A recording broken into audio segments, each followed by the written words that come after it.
నీకు వాగ్దానం ఇచ్చిన దేవుడు నమ్మదగినవాడు. నిన్ను విడువడు, నిన్ను ఎడబాయడు. ప్రభునామానికి మహిమ కలుగును గాక. బాగున్నారు మీ అందరూ? ప్రతి ఉదయకాలమే చూడండి, మనం దేవుడు దీవించే దేవుడు, సమృద్ధి చోటకి నడిపించే దేవుడు, ఆయన సమాధానం ఇచ్చే దేవుడు.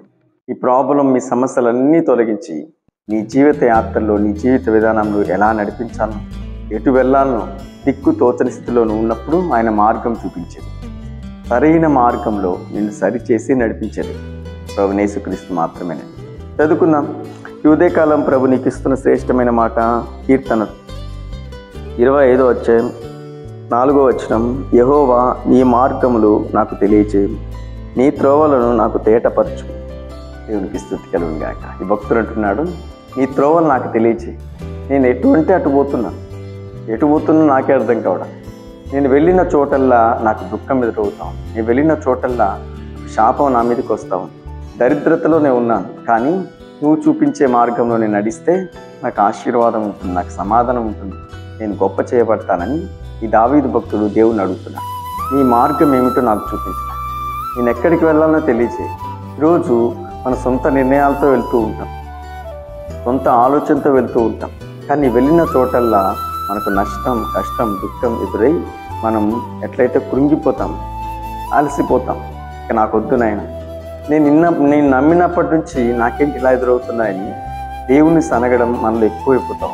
కానీ ఈ భక్తుడు అంటున్నాడు, ఈయన సనగలేదు కానీ, గొనగలేదు కానీ, దూషించలేదు కానీ, నీ మార్గం నాకు చూపించు. ఈరోజు ఎన్నో మార్గాలు గుండా నువ్వు వెళ్ళి అలసిపోయావు, ఏవేవో చేసి చాలా నష్టపోయావు. దేవుణ్ణి అడగకుండా నువ్వు చేసిందంతా ఈరోజు వ్యర్థంగా కనిపిస్తుంది. కానీ ప్రభు ఈ ఉదయకాలనితో మాట్లాడుతున్నాడు. ఈయన మోకరించి దేవుణ్ణి అడుగుతున్నాడు, నేనేం చేయాలో చెప్పు, నీ మార్గం నాకు చూపించు, నీ త్రోవలేంటో నాకు తేటపరచు. అద్భుతమైన మాట కదండి. ఉదయకాలం ప్రభు నీకు ఇస్తున్నాడు. ఈరోజు చాలా విషయాల్లో ప్రభువుకు నువ్వు దూరంగా ఉండిపోతావు, చాలా విషయాల్లో నువ్వు కురిగిపోయావు. దేవునికి దూరంగా ప్రార్థన చేయకుండా, ఆయన నువ్వు చేసేది ఏంటి ఆయనకు చెప్పకుండా ఆడుకుంటున్నావు. కాబట్టి నీ కార్యము అలాగే నిలిచిపోయింది. నీ విషయంలో ప్రభు ఎందుకో ఆలస్యం చేస్తున్నాడు. ఈరోజు ఒక్కటే, నాలో ఏముందో సరిచేయ ప్రభు అని ఒక్క మాట ప్రభుకు తెలియచి, ఈరోజు నా జీవితంలో నేను నీకు ఎందుకు దూరం అయిపోతున్నా, ఏం చేసి నీకు మరి దగ్గర కాలేకపోతున్నాను అని ఒకసారి ప్రభుని అడిగితే తప్పకుండా ఈ ఉదయకాలం నీతో మాట్లాడేది, నేను దర్శించేది. నేను అంటున్నాడు, నీ త్రోవలు నాకు తెలియచి. ఈరోజు మన కుటుంబంలో శాపం, మన కుటుంబంలో అప్పులు, మన కుటుంబంలో చీకటి, మన కుటుంబంలో తగాదాలు, గొడవలు తెల్లవారినప్పటి నుంచి ఏవేవో సమస్యలన్నీ ఇంటి మీదకి వస్తున్నాయా? అయితే నీ త్రోవలు ఈరోజు సరిచేయబోతుంది, నీకు మార్గం చూపించబోతుంది, ప్రభు నిన్ను ఆశీర్వదించబోతుంది. ఎందుకంటే నువ్వు ఆయన మార్గంలోకి వచ్చేంత వరకు నీ కార్యం ఏది జరగదు. నా త్రోవ నాది, నా ఇష్టం అంటే మరి నువ్వు అలాగే వెళ్తూ ఉంటావు, అలాగే అలసిపోతావు, అలాగే కుంగిపోతావు, అలాగే అన్ని నష్టాలన్నీ నీ మీదకి వస్తాయి. కానీ ఈ ఉదయకాలం ప్రభు నీకు మంచి మార్గం చూపించబోతుంది, ఆయన త్రోవలు నీకు తేటపరచబోతుంది. ఎందుకంటే దావీదు అడిగాడు, తెలియజేశాడు. ఈరోజు నీకు కూడా తెలియజేయబోతున్నాడు.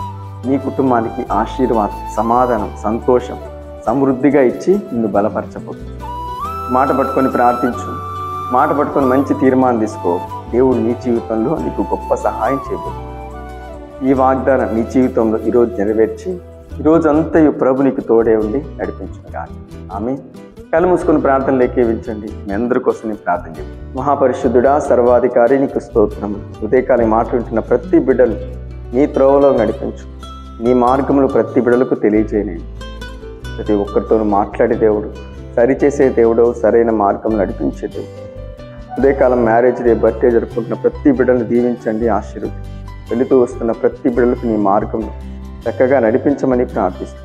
ప్రతి శోధ నుంచి తప్పించు, ప్రతి అపాయం నుంచి తప్పించు, ప్రతి కీడు నుండి విడిపించు. ప్రతి సంఘాలను దీవించు, ప్రతి సేవకులను గొప్పగా వాడుకో. ప్రతి బిడ్డలకు రక్షణ, సమాధానం, స్వస్థత, అద్భుత కార్యములన్నీ ఈ బిడ్డలకు మీరు జరిగించమని యేసు నామములో ప్రార్థిస్తున్నాం పరమ తండ్రి. ఆమేన్. ఈ వీడియో చూసిన ప్రతి ఒక్కరిని ప్రభు దీవించి ఆశీర్వదించి అన్ని విషయాల్లో ఫలింపజేయుగాక. ఆమేన్.